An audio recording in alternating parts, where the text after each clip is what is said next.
Welcome to the Startup Grind. Okay, just kind of a quick aside, like Rich said, one of the biggest things that, especially in the digital marketing world, is there are a lot of people who will take advantage, especially people who don't really know what they're talking about. So even if you come out of this and you even just have a general enough idea to say, okay, this is kind of the things that need to go on, then you'll be in a much stronger position to deal with SEO people if you do decide to hire them later on, because it's always better to have that knowledge before you end up managing someone who's, usually charging you a good amount of money. So first off, who I am, my name is Zak Logie. I am a digital marketing and website nerd. I am an entrepreneur, the founder of my own marketing company, Launch Digital Solutions, and then I'm also a recent addition to the Startup Pulse board member. So just to give you guys a background of where I got started, so I've been working in digital marketing for about 6 years now, which is a lot considering I'm young. But I kind of got started helping out on nonprofits back in high school, specifically my mom's military nonprofit, helping them deal with their social media and kind of the different events that they held. And that was really when I realized the power of some of this digital marketing stuff. Seeing her events grow from a couple hundred people to 2,000, just simply because she was doing more online work, Facebook, building out the website. And that really made me realize this was something I should pursue. And so since that time, I've worked as a digital marketing director at a solar company. And then I came to college and, started LDS and have worked with a pretty wide variety of people, all the way from, cannabis brands and dispensaries to construction consulting firms.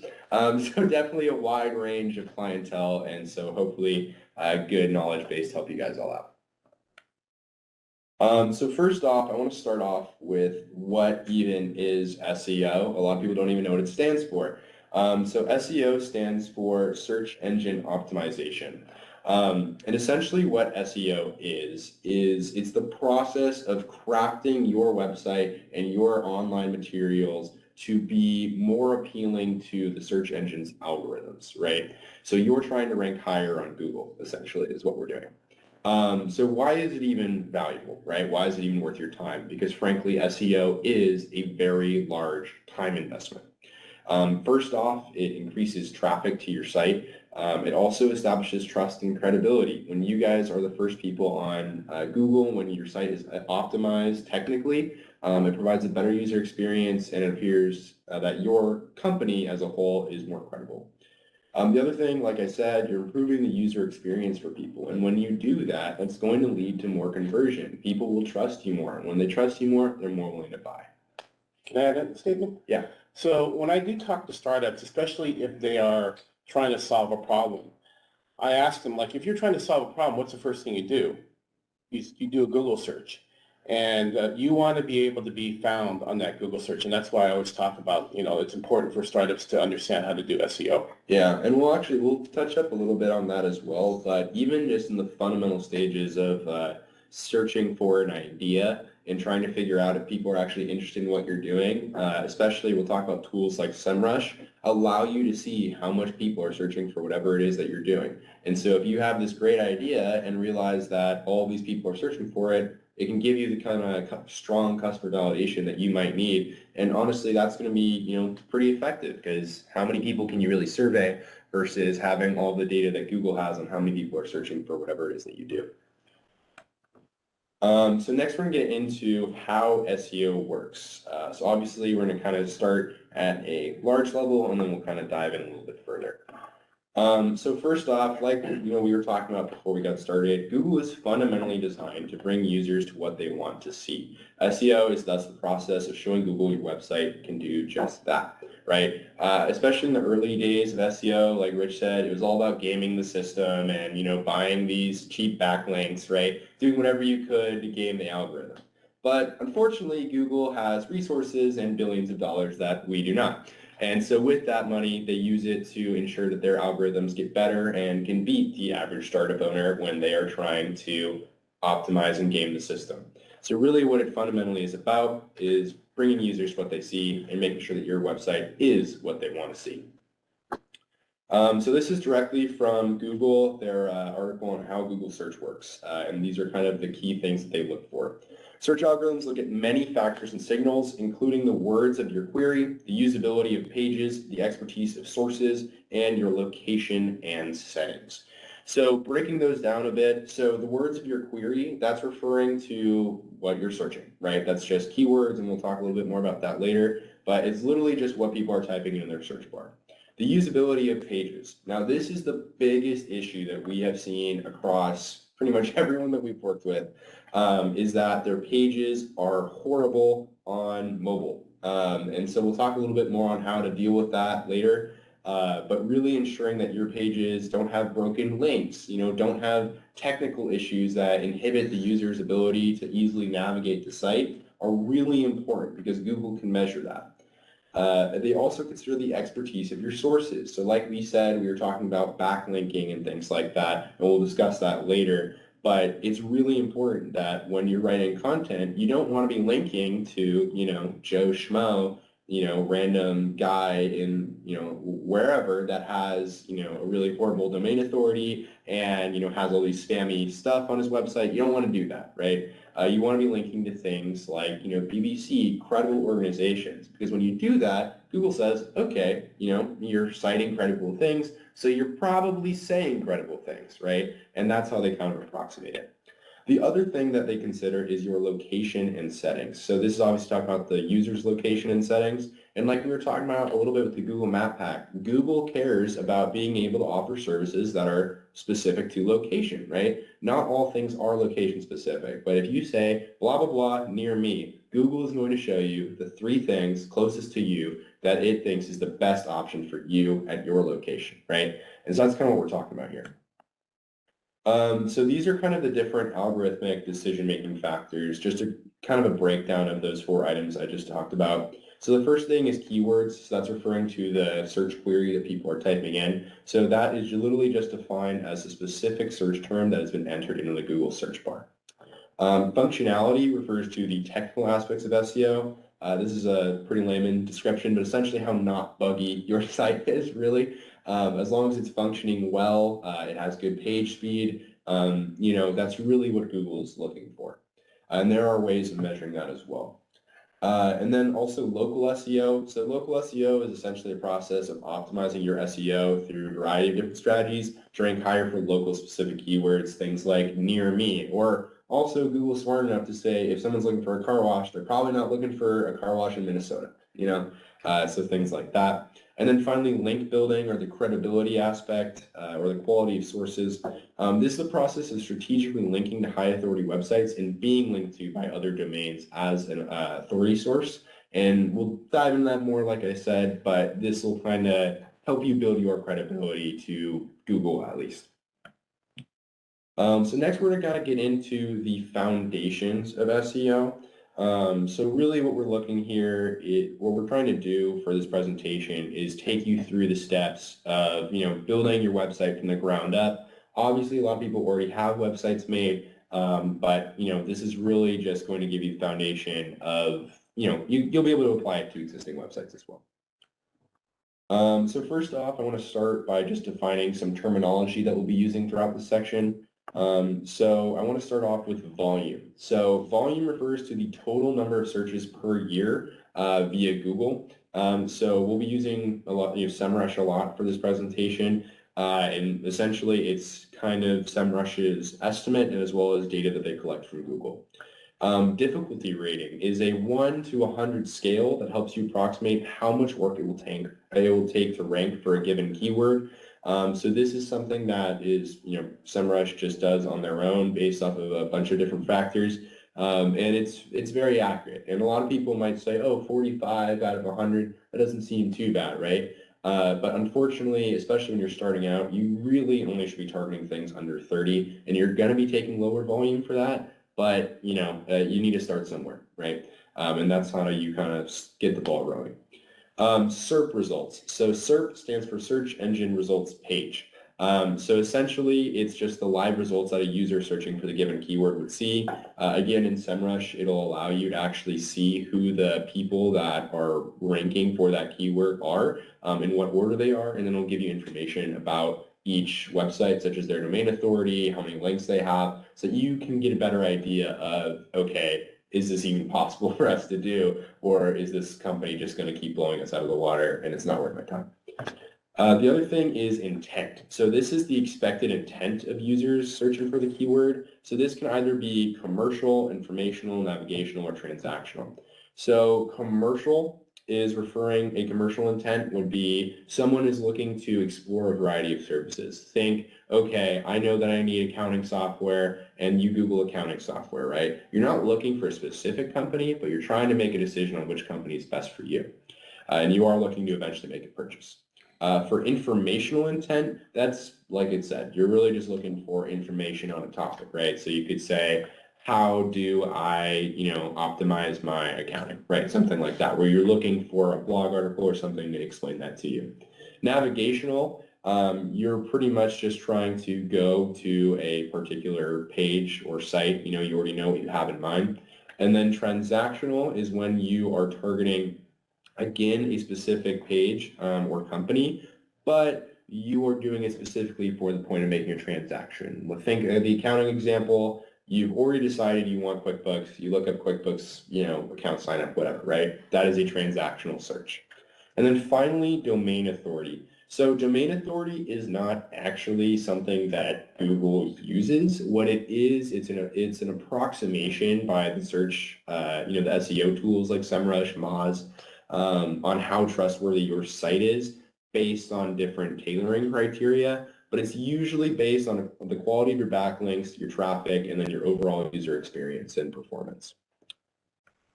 And then, like I said, we will be talking about performance. So performance really refers to how fast your website loads on mobile and desktop. And Google has said this over and over again, priority is given to mobile. Like every website we work with, you'll see an 85, 90 plus performance on desktop. And then you switch over to mobile and it's 37, 47, right? In the red. And you don't want that because the majority of your users are coming on mobile anyways. Even if SEO wasn't a factor, you want your users to have the best experience.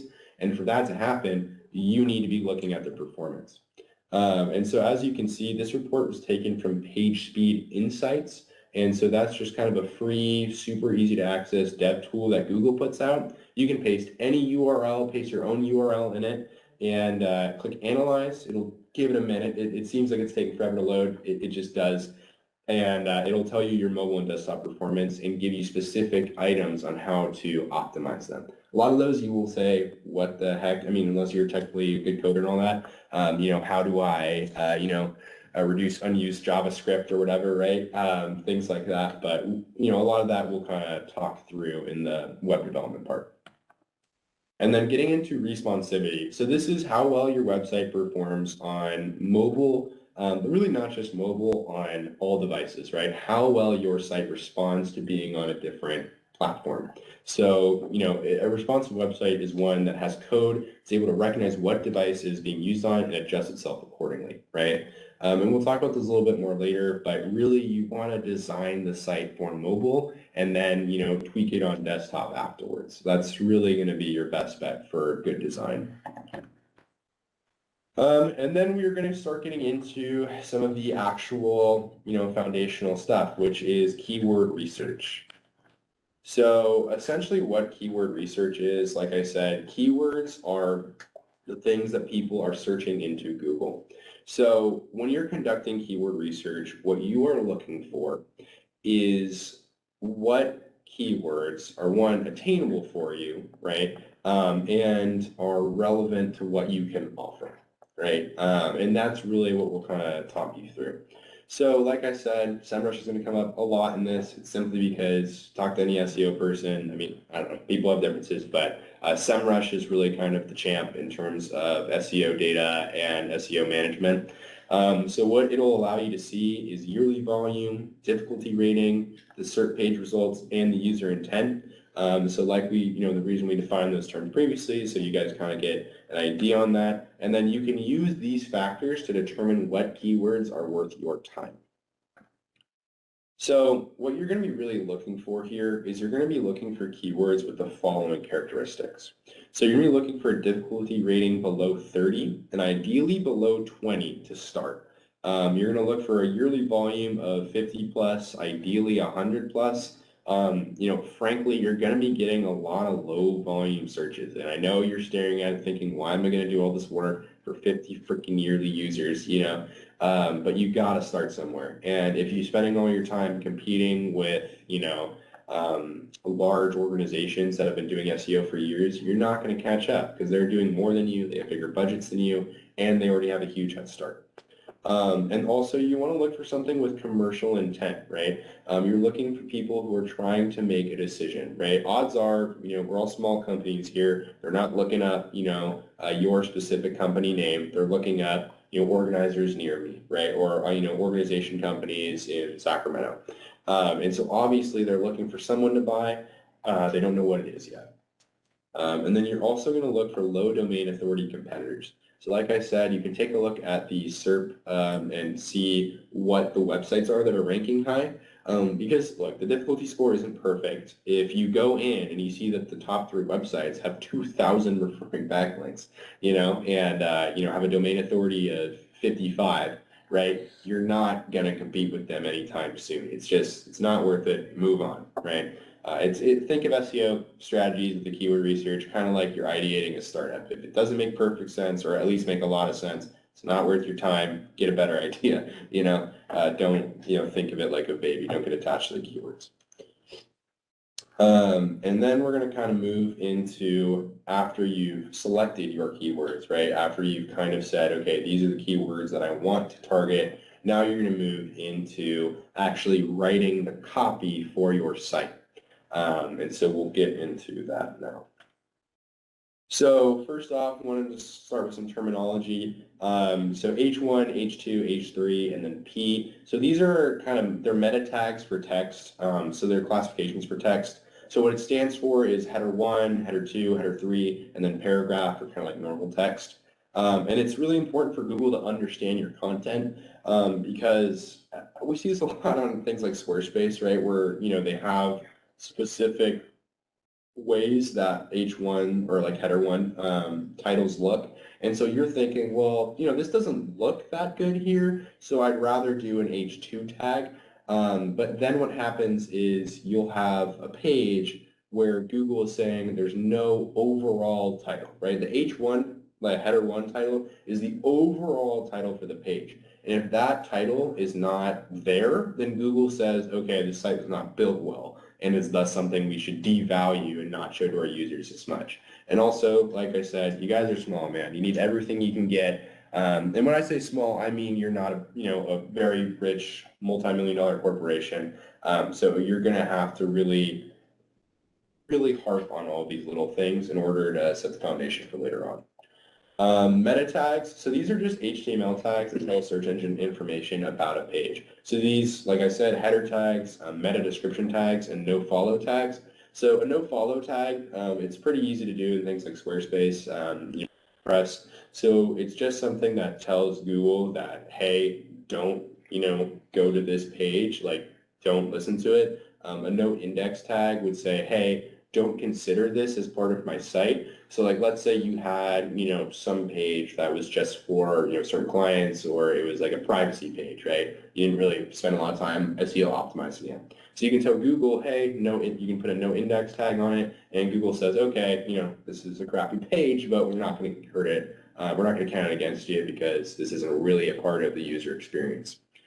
The other thing is meta descriptions. So these are simply just descriptions of the page written for search engines.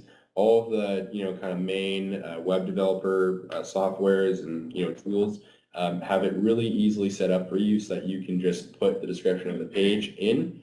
And that's really important. You want to make sure to do that for every single page because SEO, like Google is very happy when you tell them exactly what the page is instead of their crawlers having to figure out what it is, right? And it just shows that you're a little bit more of a a legitimate site. And then the SEO title, so this is the specified title of the page given to search engines. So, let's say that, you have, I don't know, a home page, right? But, you decided to put the H1 tag, which is usually what Google selects as the SEO title automatically if you don't manually put it in. And you just put like home, right? But you want it to be, something else like, welcome or like digital marketing experts, right? So you can go in, again, kind of with the website editors and just literally put in SEO title and put in, digital marketing experts for the SEO title, and that's where we'll pop up, right, on Google. And so it's kind of a better way to manually control it. Alt text. So this is really important, not just for SEO, but for ADA compliance. So alt text is literally just a description of what an image shows. Again, most of these developers, it's pretty easy. You just click on an image and a little box will come up saying, alt text, and you usually probably leave that alone, but you shouldn't. You should include something about it. For one, because Google considers accessibility important, and that's why it's important for SEO. And for two, because if someone who has, visual difficulties is using a page reader, right, it's important that they have a description of the images, right? And even if 99% of your customers aren't like that, it's really important to make sure that you're compliant. And this is not all of ADA compliance. I'm not saying that. This is just one aspect of it that is important. And then variations, that's just a rearrangement or piece, kind of a sub-piece of a particular keyword. And you'll kind of see what I mean more when we get into that.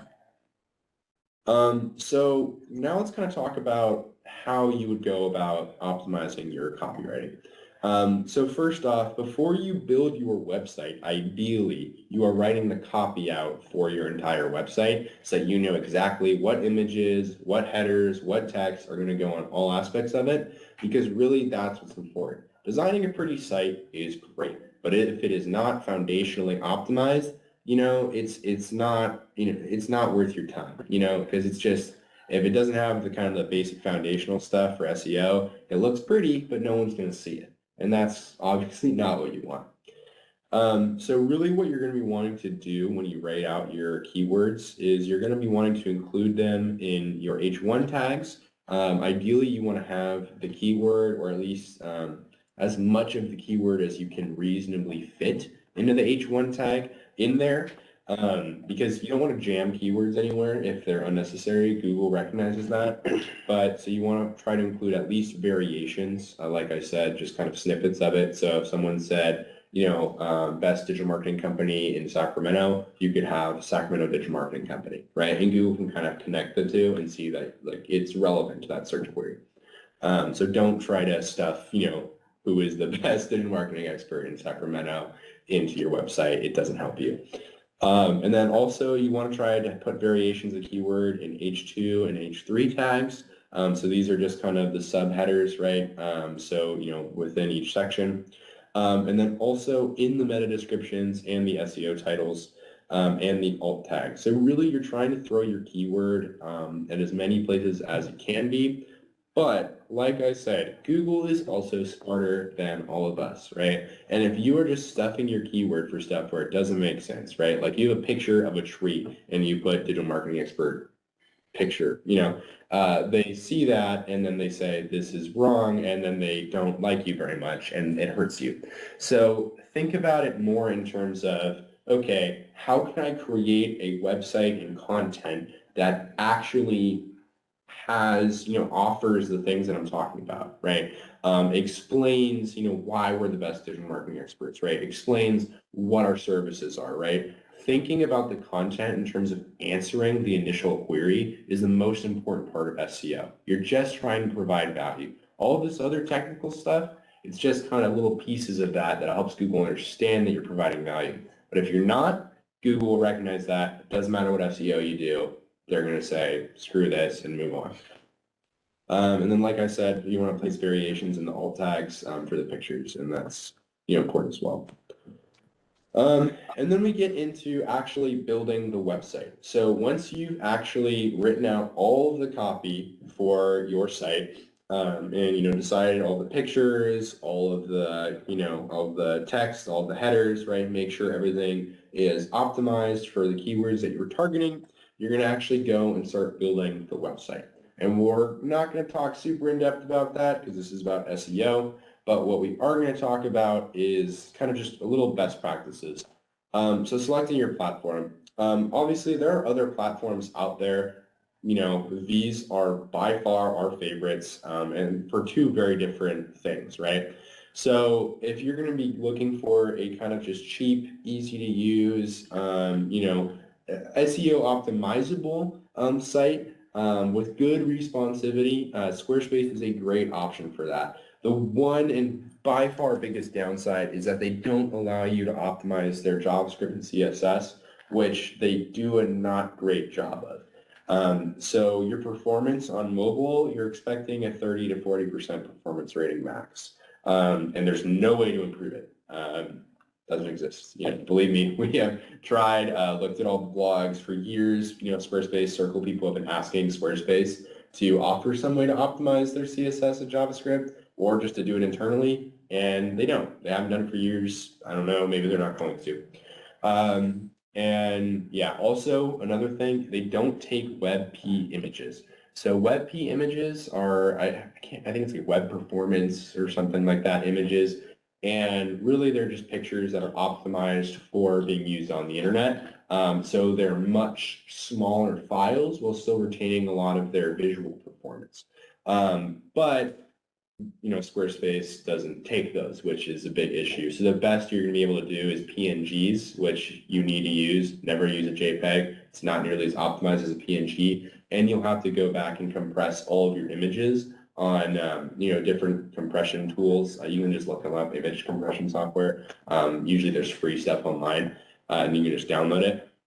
And then you'll have to do that all yourself, and Squarespace doesn't do it for you. The other thing, WordPress. So this is more of, a 2000, honestly, with the bigger, more complicated kind of custom sites, you can get 50,000 plus. A lot of you guys won't be there if you go to a WordPress designer, but you are probably going to be paying around 2,000, unless you go overseas, which is iffy. And then ease of use, it's super technical. It's a very steep learning curve, but in all other aspects, it's freaking awesome. We love it. So it's, excellent for keyword optimization. There's plugins that allow you that actually automatically score every title you put in and give you specific recommendations for how to improve it, including more power words, things like that. And especially when you're starting out, that's really helpful because there's a million things to keep track of and it's hard to remember all of them specifically. Performance, it's excellent. You're able to optimize CSS in Java. It also accepts WebP images. As long as you optimize the CSS in Java and then use WebP images, which there's pretty easy to use plugin software. It's like $50. You'll get 85% plus on mobile. So it's definitely the better option in terms of performance, but it's not the option for everybody. We built our website on Squarespace, which is maybe not the best, but it made sense for us at the time. We were looking for kind of just easy to use, easy to edit sort of thing. And responsivity, it's great. Again, though, there is the technical aspect of it, right? So you can fully customize how it acts on, mobile, tablet, and desktop, but it is going to be a little bit difficult, especially when you're first starting out.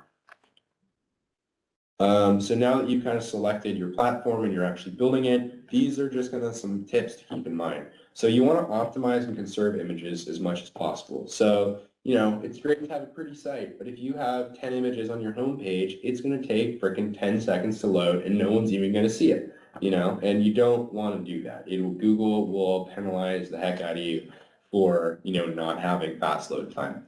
The other thing you want to do is make sure you're checking responsivity, and like I said, prioritize mobile over desktop. It's just a really bad habit because it automatically shows you the desktop version when you're editing a website. You want to make it on mobile. Switch over to mobile and design on mobile, and then figure out the desktop stuff, right? Because that is what most of your customers are going to be on, and that is what Google gives priority to. You also want to test functionality, so make sure everything works. Test all your links, make sure that everything is working. Also, design it for the user, and what I mean by that is it should not at all be hard to find what someone is looking for on your site. If someone comes to your site and wants to know what you do, what your services are, it should be very apparent where they can find that, when they first open the site. You need to have a home bar with very clear titles. Some people put all these fancy, kind of pseudonyms for, services like, I don't know, like just make it clear, right? And that's really what you don't need to be fancy with it. Just be direct and clear about what it is that you can offer them on your site. Last thing is optimize your backend. On WordPress, it doesn't automatically do this. You need to get the plugin. We use WordPress Rocket. That works very well. And then it'll also offer you Imagify. It's just Imagify. It's also a WordPress Rocket service, and it'll optimize all of your images automatically and convert them to WebP when possible. It can save you up to, we've seen it save 74% on space for images, so it's really good. And that will jump your site from literally, like a 17 to like an 85 plus on mobile. So seriously, highly recommend WordPress Rocket. There's WordPress Optimize. It's free. It's garbage. Don't use it. So also, we had a little bit of There's a question. Is there a penalty for video on the webpage? So I would say avoid video when you can, just because one of the biggest things that people kind of struggle with is when you are looking at your site, it might load really fast and you're thinking, I don't get why I have a crappy performance rating on, PageSpeed Insights. But the thing is, you cache information from websites that you've already been to. And so for you, who's been there already and has been there a lot of different times, you are going to load much faster than a first-time user. So I would say, I would try to avoid videos whenever possible. If you are going to have videos, it might be best to just put a link to YouTube. That's probably going to be the best rather than just embedding it fully in the site as that'll help content. your search options too, your search optimization, because it's a YouTube video. It's all by Google, so.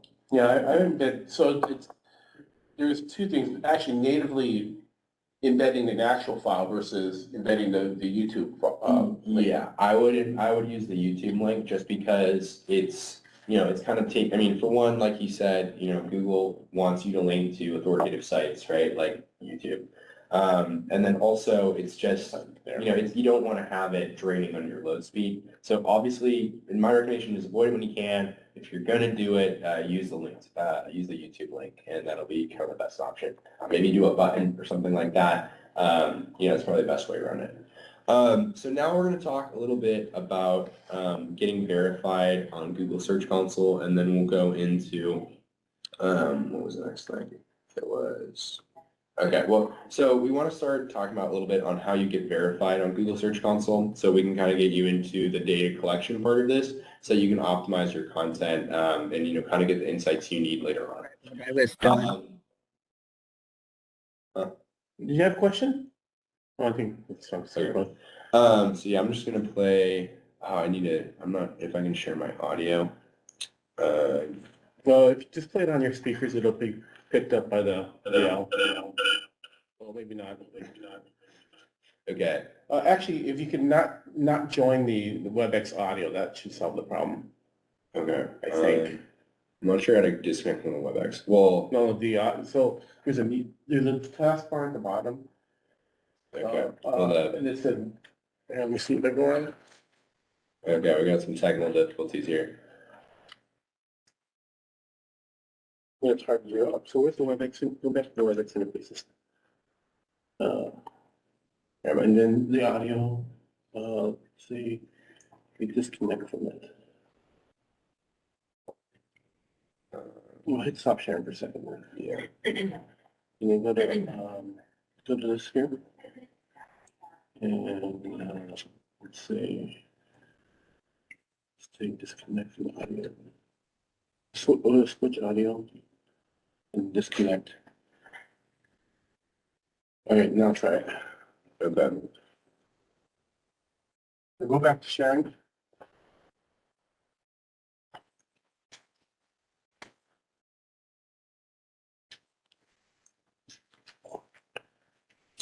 I'm gonna take full screen. There you go.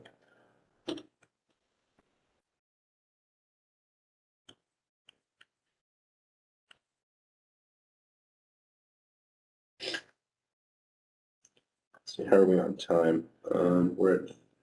How are you feeling on time? People can go, we can go as far, Okay. people can just drop out. Okay.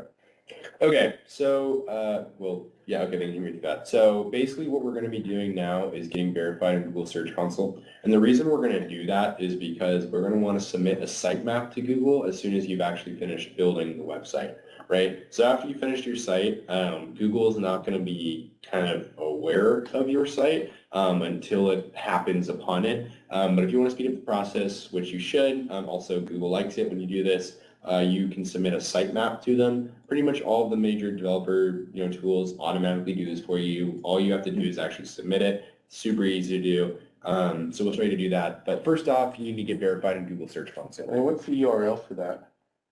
For Google Search Console? Yeah, is it search? If you just look up Google Search Console, it'll walk you through getting set up. So just look up Google Search Console and Google will kind of give you the specific steps. Hi everyone. As you can see here, we're going to start off on Google Search Console. So you can just type that into your search bar and it'll come up. Next, what you're going to do is, for us, we've already created an account, so we just click Add Property. But for you guys, this should pop up automatically. Just type in the URL of your website with the www before it, no HTTPS. Click Continue. Now it's going to try and verify that you actually own the site, right? So basically, once you approve that, and here's kind of a list of different providers, but you can use Wix, Squarespace, whatever, and just look up how to do it for those individually. What you're going to do is you're going to copy that text record right there, and then what you're going to do is you're going to navigate to whatever website tool you're using. Now, and then you're going to type in the search bar. This is how we do it for Wix, right? Type in DNS, and you'll see domains. You want to click that. Now what you're going to do is we'll just exit out of that, and then you're going to hop over here. You'll see Manage DNS Records, right? Just click right on that. You're going to see a bunch of stuff that's confusing, right? But remember, it said to put a text record. Now you're going to paste that value into the value column. Click Save. There you go, successfully added. Navigate back to it. You're going to click Verify. Verification, boom, there you go. All right, and so what this does is essentially tell Google, hey, I own this website, and so they allow you to have permissions on Google Search Console, see, what your searches are. It'll give you access to kind of some more performance tools. You don't really need to worry about those for now. And then next we'll kind of get into submitting a sitemap. As you can see. So let me go back. So this is, like I said, it basically just gives Google a map of your site and tells it all the pages on it so it knows what to look for. And then, it's happy because you made its job easier and it kind of rewards you as more, trustworthy site. Hi everyone. As you can see here, we're going to start off on Google Search Console. So you can just type that into your search bar and it'll come up. Next, what you're going to do is... Wait, is this the same video? You want to advance slide? Okay, here we go. Hi everyone, my name is Zak Logie, CEO of Launch Digital Solutions, and today we're going to walk you through exactly how to submit an XML sitemap to Google Search Console. Now what you're going to do is you're going to navigate to Google Search Console by typing it into the search bar, clicking the button, and then it's going to ask you to log in. Enter your information, and then it'll take you quickly to your Google Search Console overview. Now you're going to navigate to Sitemaps. You're going to click that, and it's going to ask you for your sitemap URL. That's simply the URL of your website. Type that in here, as we see, followed by a /sitemap.xml. So I'm going to pause that for a second. So really what you're trying to doing is doing the URL of your site, the home page, and then --sitemap.xml. That's literally all you have to do to submit a sitemap. And then, pretty much you literally just click submit. That's it. If you click submit, Google will have the most updated version of your sitemap and will be able to read your page better, resulting in more crawl accessibility and allowing your page to rank much higher on Google through SEO. Yeah, and that's that. So now that you've kind of done those things, right, you've done the foundational stuff, you've built your site, now we're going to get into SEO strategy and kind of how you can actually, build content and things like that. So the first thing we want to start off with is data collection. So pretty much what you, like I said, you're set up on Google Search Console, so you'll have access to that information. But the other thing you're going to want to do is you're going to want to set up Google Analytics. And I know we're at 36 minutes. I think I'm going to skip the video. I'll post the link for this in the chat during the Q&A so that anyone can go and watch it. Or you can just look up how to set up Google Analytics. Important note, when you are doing that, look up how to set up GA4 on Google Analytics. A lot of videos are for UA or Universal Analytics, which was recently updated, so Google is no longer using Universal Analytics. You will run into very minor issues on SEMrush with that. Nothing you guys need to worry about. It's more on the agency side. It kind of affects the reporting, so it's kind of harder to send reports that are auto-generated now, just because SEMrush is still getting used to it, but hopefully that'll be fixed soon. And then let's get this. There you go. So what you're going to want to do for kind of looking at an overview of your data is SEMrush. So you're going to be able to visualize your traffic, like what people are doing, if they're on mobile or desktop, how many errors you have on your site, how many warnings you have on your site. And it really is just above and beyond the best option for overview on SEO and managing your SEO. And there's a bunch of other services they have on there. I don't think you necessarily need them to start out with, but really it's going to give you kind of that overview that you're going to need to make decisions. It's very intuitive, so it's definitely a good place to be. And then, so once you've got all that set up, you've got all your data collection ready to go, so now you can actually observe how what you're doing is impacting your traffic. Now you're going to move into content development itself. So for planning and posting content, so obviously, like we said, with your copywriting, you're going to be wanting to post content that targets your target keywords. And the reason I say plan your content is because you need to make sure that your content is interlinkable. And what I mean by that is that, let's say you post an article about, I'll take Rich as an example, about how, kidney health in dialysis patients, right? About how, a particular food is good for kidney patients, right? And then he has another article that talks about all the ways that you can prevent that you can help kind of sustain your kidney health overall, right? And he links to that first article in that second article, right? And he links to the second article in the first article. By doing that, it actually tells Google that your information is a bit more trustworthy. And so they do consider that. Definitely not as big of a factor as the backlinks and, the referring domains, but it is very important still, and please try to do that. Also, it's just good to make sure that, by planning it, you have a schedule and, you can stick to it. You also want to cite highly credible sources with high domain authority. So you can actually check websites' domain authority on SEMrush. They have a domain overview tool. You just paste the URL in there and it'll tell you everything you need to know. Biggest thing you're looking for this purpose is just domain authority.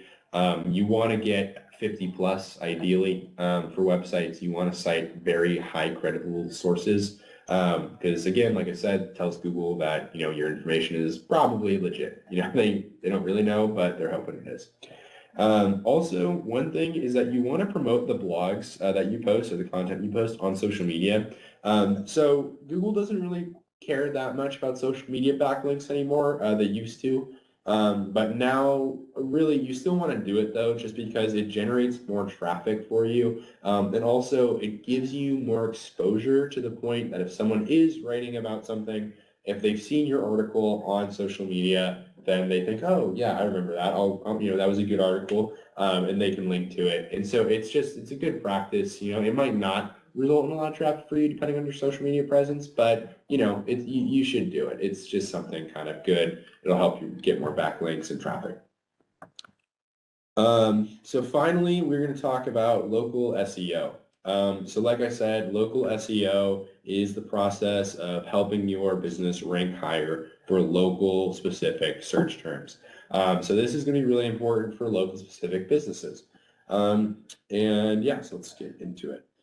So really the key things you want to focus on here, this is going to be, pretty brief overall, but really it's pretty simple, frankly. That's why it's kind of brief. So there's a lot of stuff you can do with local SEO, but just the biggest thing, the best use of your time is Google reviews. It's just that simple. The more positive reviews, the more likelihood of appearing in the map pack. If you have more positive reviews than the people that are currently in, like if you get more positive reviews than the people who are currently in the map pack, you will rank higher than them in the map pack, right? If someone has 30 reviews for 5 stars and you have 40, you will rank higher than them. And, SEO is important here, and that's why you want to have the fundamentals so that Google doesn't say, well, I don't know if this site's trustworthy, but it's a great way to kind of, skip past all of the grunt work of SEO and just get there, right? It's going to be the best use of your time for especially small local businesses. So that's my biggest recommendation for you. And then the other thing that's important, and you do need to do this, is your name is the NAPs. So what that means is name, area, phone numbers. And so the reason you need to update all maps on the major directories like Google My Business is because when Google sees consistent information about you, it views you as more trustworthy, right? So if you're a business that has changed your address a bunch or changed your phone number a bunch of times, Google doesn't like that because they don't want to show someone a phone number that isn't right. If someone calls a phone number and it's disconnected, that makes Google as a search engine look bad. They don't want that. So what you want to be able to do is use a service like Bright Local. It's a good service. $200, right?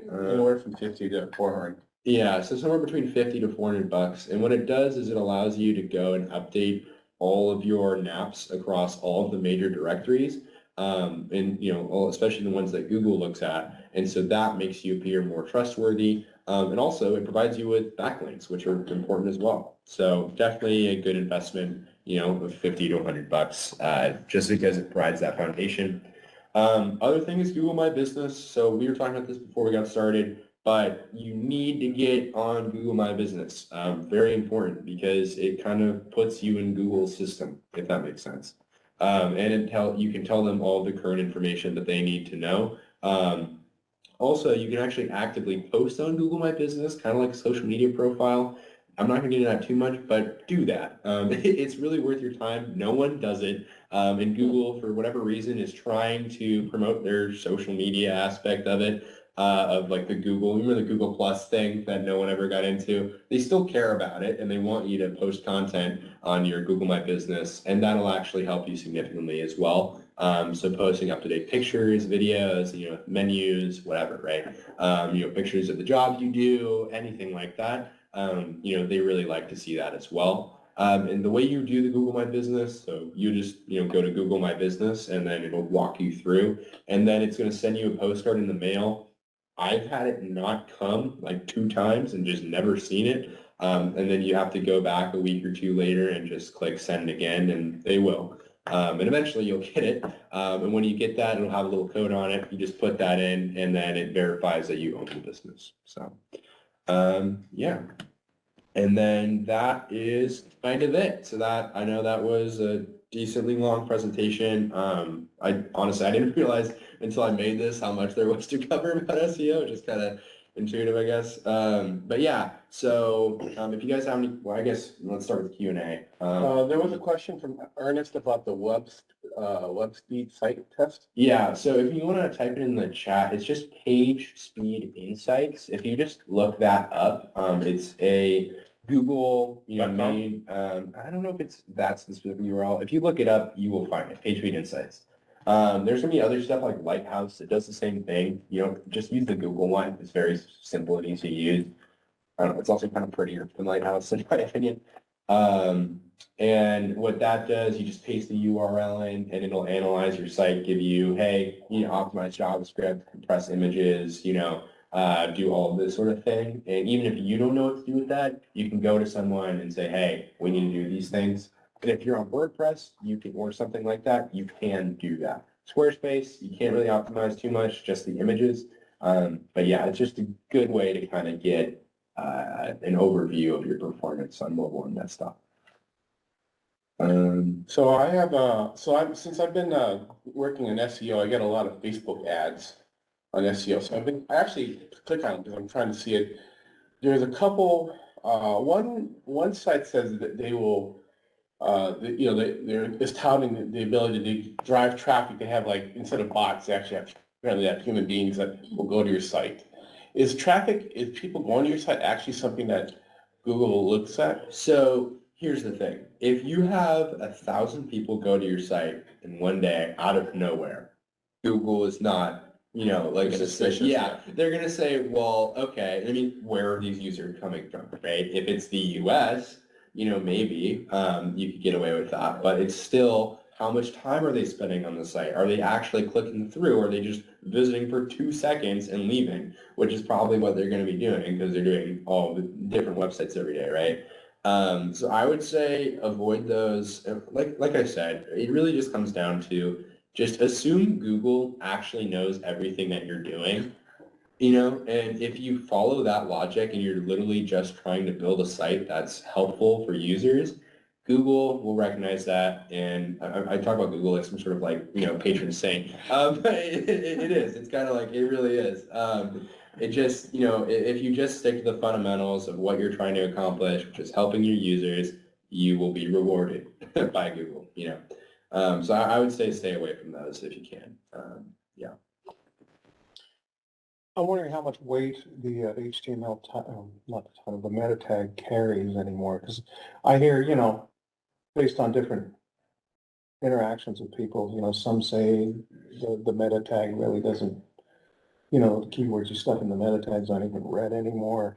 Yeah. And other people say, no, it's still important. Well, isn't the meta tag like when you click on a page or it shows up as a display? So go back to the meta tags. So the meta tags is just a general term for different things. So it can be the meta descriptions. That's what I meant. Yeah. It's like, in the in the header and the same place where you have the title, there's a meta keyword, right?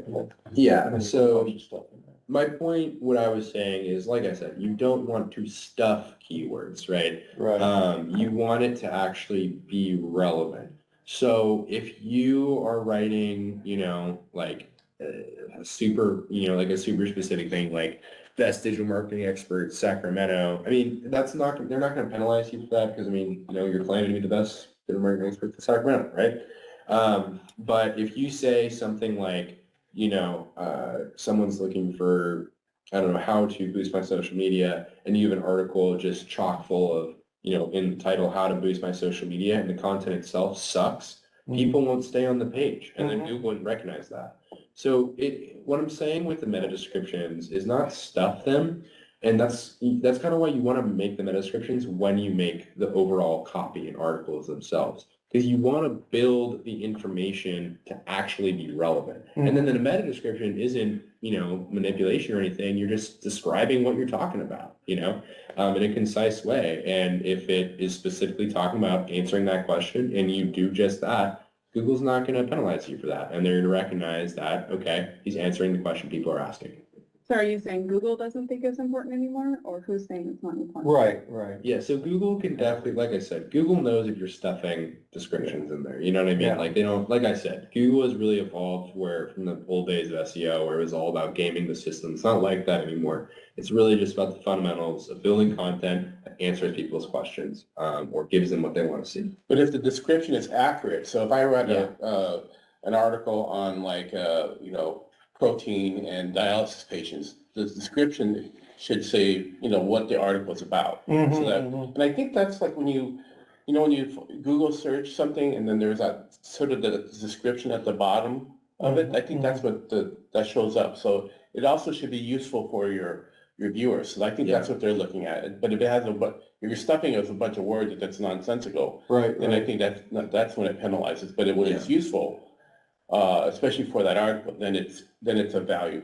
Yeah, exactly. I have a question about the sitemap. So I recently had a marketing company come in and pull it out of Wix and put it into WordPress, I think, because I could only do Wix years ago when I first did it. Yeah. And they had said, like, we don't want to change too much as far as your pictures and your wording or whatever, content, because we don't want Google to think it's a new site because we're switching it over or whatever. So is resubmitting a sitemap a good idea at that point if we've done that? Or is it not? No, it doesn't matter. Should I ask them? Have you guys resubmitted a sitemap? So it's not, like I said, the sitemap thing isn't the end of the world. It's more just kind of good practice because Google's going to crawl your site, every month or so, every couple months, they'll get around to it and they'll see that, your site's changed a bit. And as long as the URLs are all the same and like, the general content is similar, then you're fine. So, they can submit a sitemap, but it's not, it's not going to be the end of the world. It's more helpful when you're just If starting. it's been more than a month, it doesn't matter because they probably crawled it. They probably crawled it, yeah. Okay. Yeah. You can actually check in the Search Console. It'll tell you when the last time it checked the sitemap was. Okay. For WordPress, Yeah. do you, for the optimizing JavaScript and CSS, are you doing it yourself? You're actually optimizing yourself and the methods and all of that, or is it actually just? So it's literally, it's a plugin. The one thing I would say is like, you need to kind of know how to configure it, but I'll be frank, you can do it. If you're somewhat tech savvy, it's pretty much just clicking options and then, if you click one option, you might have a really weirdly responsive site that wasn't like that before. But if you unclick that button, it just goes back to normal. You'll be fine. So like it's pretty easy to use. You're not going to nuke your site or anything like that if you use it wrong. And they have pretty good guides and hey, don't click this one unless you know what you're doing. So, you'll, as long as you just kind of install the plugin, it's pretty intuitive. Ernest just raised his hand. Yeah. Ernest, you want to ask me a question? Yeah, thank you, Zach. Great presentation. Appreciate your expertise. I was going to ask the question earlier about the video, and the YouTube thing is not really why I asked. Why I asked is my wife's business is a consultancy, and on her homepage, she has a video clip of her speaking. It's kind of behind a transparency covering, and it's got her messaging on top of it. And it's just she's speaking at Apple, and so it's just sort of to build affinity with her. Her business is about her personality and what have you. So it's just a short clip that repeats, and I'm asking, is there a penalty? I see the benefit for her to build her connection with her audience, but I'm questioning the penalty of having it there is why I was asking. So the YouTube advice you gave isn't relevant for that particular case. Yeah. So I think what I would just say is if you want to evaluate how the exact effect it's having on the site, go to PageSpeed Insights because what it'll do is it'll break down by item what each thing contributes to your load time, right? So you can go on PageSpeed Insights and you can click, and you run the system, right? And it'll tell you, right, like reduce videos or remove images, right? And it'll tell you how much load time you can save by doing that. So obviously it kind of depends, if it's kind of a short video, you can probably get away with it, right? It's just more of a best practice to avoid them if you can, but it sounds like if it provides more value than, it's taking away user experience, then I think it's worth it. And I think you can directly measure that if you just go to PageSpeed Insights and it'll tell you how much the video is taking out your load time. Thank you. And it could be something like, or he maybe changed the size of the video or the duration, which may, so you could, there's other things you can play with because the video is pretty impactful. Or maybe you just have it as an embedded video, which probably doesn't impact your load time. Yeah, what I would just say is just check PageSpeed Insights. Tell her to do that, just because it'll give you the information you need to make a decision from there. Because it'll give you that direct measure of how much load time it's adding in seconds. And then if it's adding 0.2 seconds or something, then just leave it, right? But if it's adding 3, maybe that's time to start thinking about maybe we should, either, minimize it or, remove it or find some other way to articulate her expertise. Thank you. So I've been working on content. I mean, you can see for my site. So I've actually have a lot of content on it. But what I now realize is I have to work on the backlinks. Yeah. And do you have any general strategies about backlinking strategies? Honestly, like backlinking is just one of those things it's just not easy. It just takes time. And the biggest thing I would recommend is getting your content out as much as you can. Because the more people that see it, the more likely people are going to like link to it. So promoting it on social media, That's the biggest thing. And then, from there, I mean, kind of the typical strategy for more of the larger firms use is that you're just emailing people and saying, hey, will you link to my site? And I don't know, if you want to do that, you can. It's the most effective way to do it, but, I don't know. I'm not a big cold emailer person. I don't like to do that, but that's probably the most effective way to go. But other than that, it's really just kind of grinding on posting on social media and, getting your friends to repost it or whatever, right? Is that why people ask to be a guest blogger so they can link? They see you have I get that on my other site. People ask so they can link back to their own site. Yeah. Okay. Yeah. So, I mean, you could also do that. You could offer to be a guest blogger. That's a good idea. Just going to people and saying, hey, let me write an article for you, or, we'll post each other's articles on our sites. So it's, like I said, you can do the cold emailing thing. You can just kind of say, hey, can we do a relationship here where we help each other out with backlinks? It's not a bad idea. I'd recommend doing that. But definitely don't expect, nothing in SEO is going to be super fast. It's just going to take time. What about press releases? If someone links to you in a press release, yeah. I mean, depending on the... If I write a press release and then, there's paid services and has that been effective or? I would say, again, it really just comes down to how many high domain, pages are linking to, so if that's leading to more backlinks, then great. If it's not, it's not really worth it, Okay. Yeah. Is there any more questions? All right, audience, anything else? Okay, well, I want to thank everybody for joining this week.